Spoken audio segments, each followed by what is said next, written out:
ছানার ডালনা বাঙালি মাত্রই খুব পছন্দের। কি মেশালে ঘরোয়া ছানার ডালনার স্বাদ বেড়ে যাবে অনেকটাই।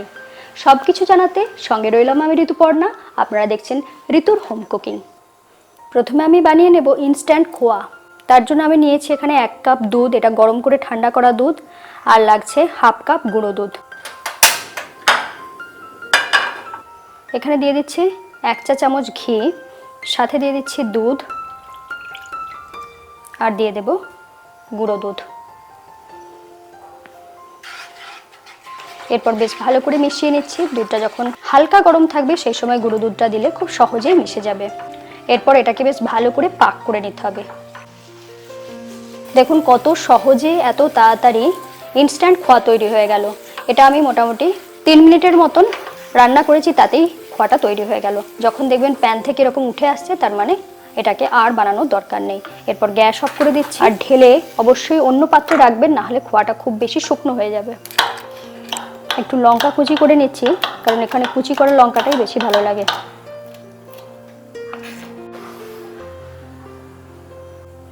আর কুচি করে নিয়েছি আদা, এটা মোটামুটি 1 চা চামচের মতন আদা কুচি রয়েছে। প্রথমেই আমি একটা মশলা বানিয়ে নেব, তার জন্য এখানে লাগছে একটা মিডিয়াম সাইজের টমেটো, সেটাকে কেটে নিচ্ছি যাতে মিক্সিতে খুব ভালো করে বাটা যায়। এরপরে এখানে দিয়ে দিচ্ছি টমেটো, আদা, 8 থেকে 10 গ্রাম আদা দিয়েছি, আর দিচ্ছি 2টো কাঁচা লঙ্কা। ঝাল বুঝে আপনারা লঙ্কাটা ব্যবহার করবেন। এটাকে অল্প জল দিয়ে বেটে নেব। এখানে আমি 8-10টার মতন কাজুকে আগে থেকে একটু ঈষদুষ্ণ গরম জলে ভিজিয়ে রেখেছিলাম, সেই কাজুটা এখানে নিয়ে নিচ্ছি। এটারও আমি পেস্ট বানিয়ে নেব। আর এখান থেকে খোয়া আমি মোটামুটি 1 টেবিল চামচের মতন খোয়া নিয়ে নিচ্ছি। খোয়াটা এই কাজুর সাথে বেটে নেব, তাহলে গ্রেভিটা খুব সুন্দর লাগবে। একদম স্মুথ করে বেটে নিয়েছি। এখানে টমেটোর পেস্টটাও রেডি হয়ে গেল। এর সাথে মিশিয়ে দেব 1 চা চামচ জিরে গুঁড়ো আর 1 চা চামচ ধনে গুঁড়ো। দুটো জিনিসকে এখানে বেশ ভালো করে মিশিয়ে নিচ্ছি, তাহলে বাটা মশলার মতন গন্ধ আসবে, গ্রেভিটা অনেক বেশি মোলায়েম সুন্দর হবে। এখানে আমি ঘরে বানানো 250 গ্রাম ছানা নিয়েছি।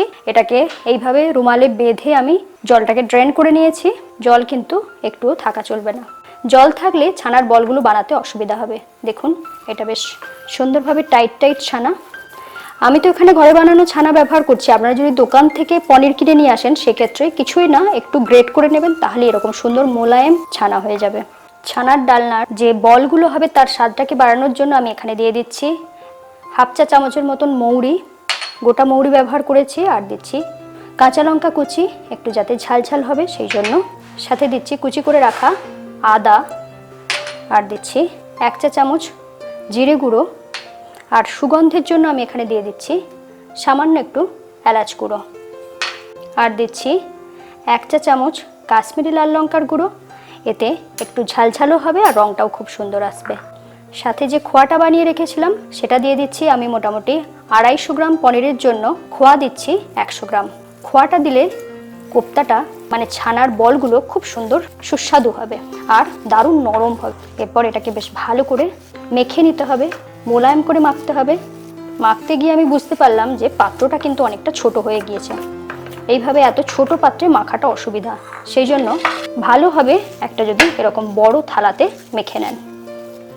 এইভাবে হাতে করে চেপে চেপে এটাকে বেশ ভালো করে মোলায়েম করে মেখে নিতে হবে। যত মাখা হচ্ছে পনিরটা কত সুন্দরভাবে মোলায়েম হয়ে আসছে। দেখিয়ে দিচ্ছি, দেখুন পনিরের কোনো দানা নেই, একদম সুন্দরভাবে মাখা হয়ে গিয়েছে। ছানাটা বেশ ভালো করে মেখে নেওয়া হয়ে গিয়েছে। এরপর দিয়ে দিচ্ছি স্বাদ মতো নুন। এখানে আমি 1 চা চামচ নুন দিয়েছি, আর এখানে দেব সামান্য একটু ঘি, হাফ চা চামচের মতন ঘি দিয়েছি। সাথে কিন্তু আর একটা জিনিস দিতে হবে, সেটা হলো কর্নফ্লোর। আমি 1 টেবিল চামচ কর্নফ্লোর দিয়ে দিচ্ছি বাইন্ডিংয়ের জন্য। কর্নফ্লোরের পরিবর্তে আপনারা ময়দাও ব্যবহার করতে পারেন, তবে কর্নফ্লোর কিংবা ময়দা কিছু একটা ব্যবহার করবেন, না হলে এই যে ছানার বলগুলো বানাবো যখন ভাজতে যাবেন অনেক সময় ছানার বলগুলো ভেঙে যেতে পারে। এটা বেশ ভালো করে মাখা হয়ে গিয়েছে। এরপর এখান থেকে বল বানিয়ে নেব। প্রথমে ছানার বলগুলোকে এইভাবে সমান মাপের করে কেটে নিচ্ছি, যাতে প্রত্যেকটা বল একই মাপের হয়।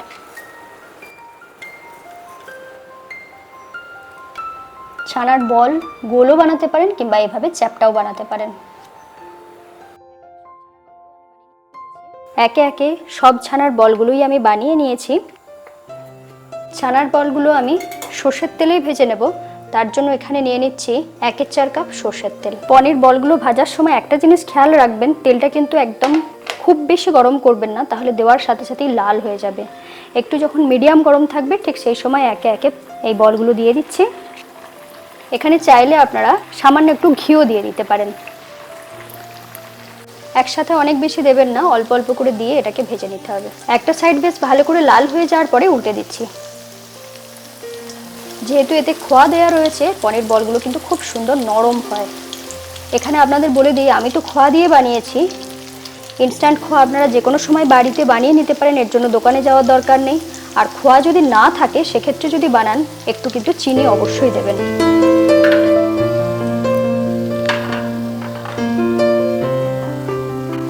সুন্দরভাবে ভাজা হয়ে গিয়েছে, এরপর একে একে বলগুলোকে তুলে নিচ্ছি।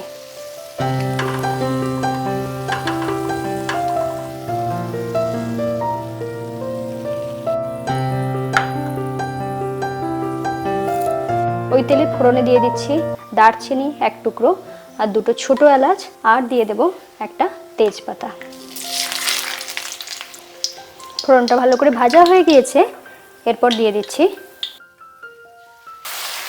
টমেটোর পেস্টটা।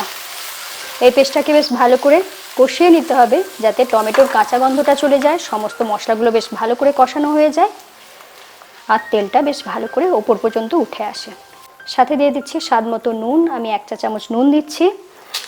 আর এখানে দিয়ে দিচ্ছি 1 টেবিল চামচ চিনি। এটা একটু মিষ্টি মিষ্টি ভালো লাগে, সেই জন্য চিনিটা ব্যবহার করলেই ভালো হবে।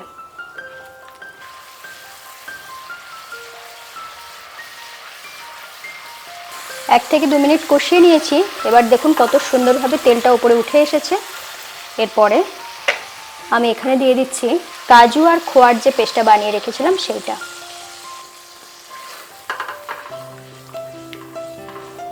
এরপরে গ্যাসটাকে একদম লো ফ্লেমে রেখে বেশ ভালো করে এটাকে কষিয়ে নিচ্ছি। সাধারণত আমরা যেভাবে ছানার কোপ্তা খেতে অভ্যস্ত, তাতে কিন্তু এইভাবে খোয়ার ব্যবহার করা হয় না, কিন্তু খোয়াটা ব্যবহার করে দেখবেন নিত্যদিনের যে ছানার কোপ্তা, সেটার স্বাদটা কিন্তু একদম অন্যরকম হয়ে যাবে। দেখুন আমি 2 থেকে 2.5 মিনিটের মতন এটাকে কষিয়েছি। এরপর এখানে দিয়ে দিচ্ছি 1 চা চামচ কাশ্মীরি লাল লঙ্কার গুঁড়ো আর দিয়ে দিচ্ছি 1/2 চা চামচ গরম মশলা গুঁড়ো। সুন্দরভাবে তেলটা ওপরে উঠে এসেছে। এই পর্যন্ত বেশ ভালো করে মশলাটাকে কষিয়ে নিয়েছি। এরপরে দিয়ে দিচ্ছি মশলা ধোয়া জল, 1.5 কাপ জল আমি এখানে দিয়েছি। আপনাকে খেয়াল রাখতে হবে যে কোপ্তাগুলো কিছুটা জল টেনে নেবে, সেই মতন জলটা দেবেন। এখন দেখুন গ্রেভিটা একদম সুন্দরভাবে ফুটে উঠেছে, ঠিক সেই সময় আমি একে একে কোপ্তাগুলো দিয়ে দিচ্ছি। এরপরে গ্যাসটাকে একদম লো ফ্লেমে করে দিলাম। দেওয়ার পরে একটু নাড়াচাড়া করে দিলাম। এরপরে একটু ঢেকে এটাকে রান্না করতে হবে। 2 থেকে 3 মিনিটের মতন এটাকে ফুটিয়ে নিয়েছি। চেষ্টা করেছি একদম নতুনভাবে ছানার ডালনা দেখাতে। আশা করি আপনাদের ভালো লাগবে। বানিয়ে খেয়ে জানাতে ভুলবেন না কেমন লাগলো। চ্যানেলটা সাবস্ক্রাইব করতে ভুলবেন না, বেল আইকন প্রেস করে রাখবেন। সকলে খুব ভালো থাকুন, আবার দেখাবে নতুন কোনো রান্না নিয়ে।